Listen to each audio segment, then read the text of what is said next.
And God's going to go, the streets are paved with gold. What are you worried about? I've got new clothes for you. All of your stuff that you have won't even, make it in heaven. You won't even want to give it to Goodwill in heaven. Or to the clothing exchange. Well, there's going to be a big clothing exchange because we're going to get new robes, new white garments. But why is he asking these kinds of questions if he's not dealing with running away from Judea? The cue is found in this very first phrase about the abomination that causes desolation. I think this has both a near and a far fulfillment. I think it was going to be fulfilled when Jerusalem fell, but I don't think that covers all of it. Daniel chapter 11, verse 31 is where we read about the abomination that causes desolation. Now, there was another fulfillment of this prophecy in 168 BC when a Greek general named Antiochus sacrificed a pig on the altar in the temple at Jerusalem. And the people that wrote the book of Maccabees said this was the fulfillment of that prophecy. But I don't think it was the entire fulfillment of that prophecy. Jesus, again, is going to say this prophecy is going to be fulfilled when Jerusalem falls in 70 AD, but there are some things in this chapter that do not fit anything that happened when Jerusalem fell. But a lot of them do. So we have some steps that Jesus is taking along the way in fulfilling these prophecies. Daniel refers to more than just the fall of Judea. One of the things that we can look at when we think about this being more than just what happened in Judea is this very strange phrase about the abomination that causes desolation.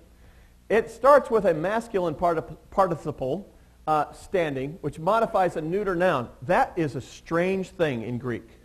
Because in Greek, you have to have neuters modifying neuters and masculines modifying masculines.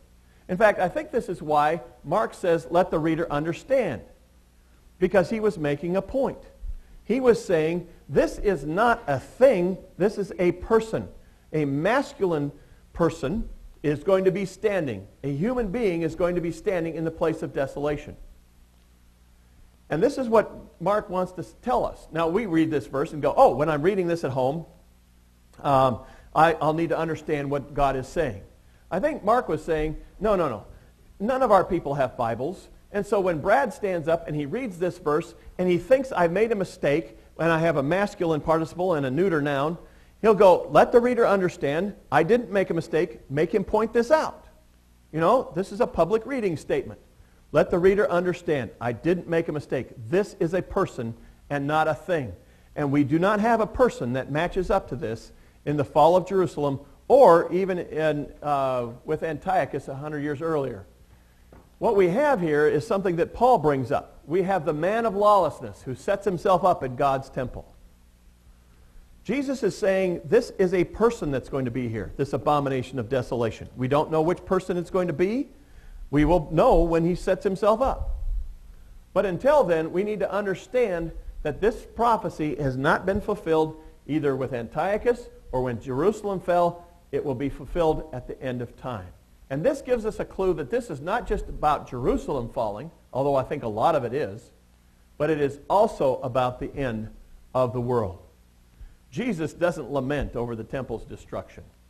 I'm sure that all of the Jews, and they still cry over the temple's destruction. But Jesus wasn't sorry to see it go at all, because he was replacing that temple. He was taking that temple's place. He does express compassion over the people who were alive at that time and having to live through this horrible destruction that was going on. Siege warfare at that time was a horrible thing. War at any time is a horrible thing. You can pray for our troops because they are getting worn out.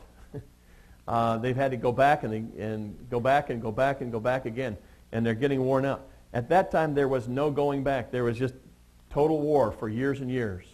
The people in that time were starving to death that were living in Jerusalem. They were eating each other.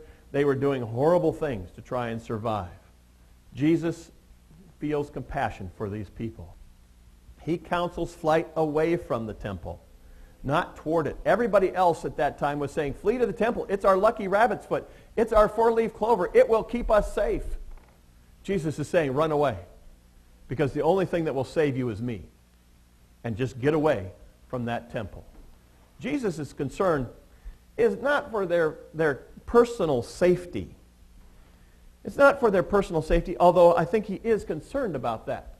They are going to stay there as long as possible to help win people to Christ. But then Jesus says, get out of the way of judgment. Don't stand between me and the thing that I am going to destroy. He's not saying to flee because he wants them to be safe. He's saying flee so that they will not be judged along with this temple. And God wants them out of the way. Jesus also warns that this conflict will have unprecedented suffering.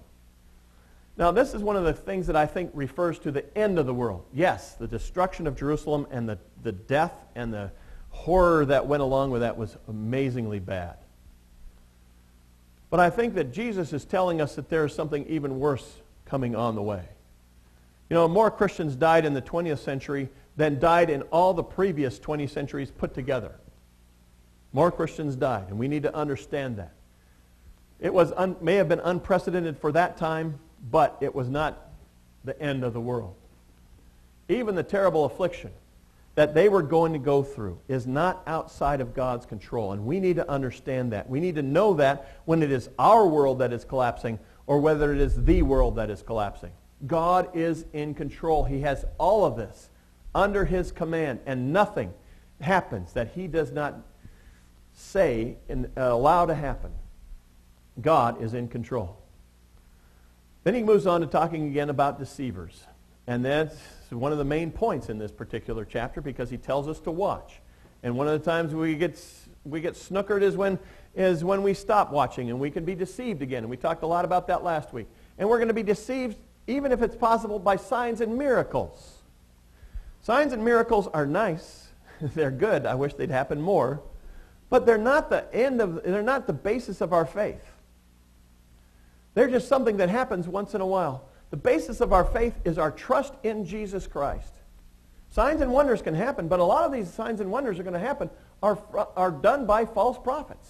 And we need to examine any time we see a lot of these things happening to see whether or not they are actually promoting Jesus Christ or whether they're drawing us away from Jesus Christ.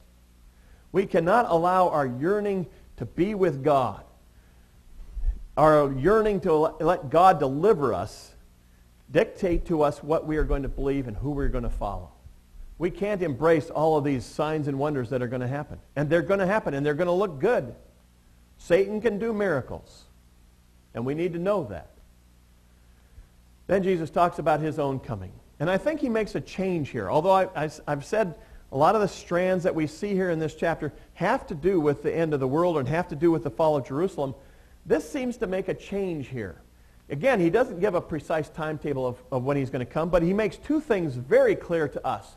One is that he's not going to come until the temple is destroyed. But then he says, that doesn't mean that I'm going to come right then. Those two things are clear. The temple had to be destroyed. So anytime after 70 A.D., Jesus could come again. But the destruction of the temple, he tells us, is not the sign of the end.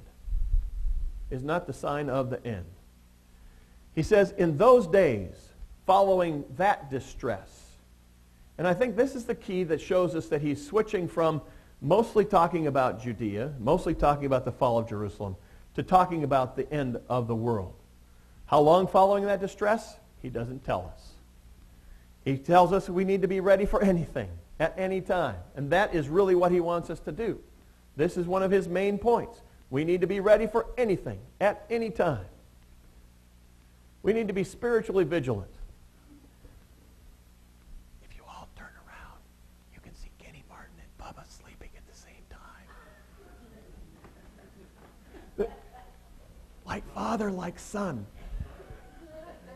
Yeah, Bubba's sleeping, I'm not.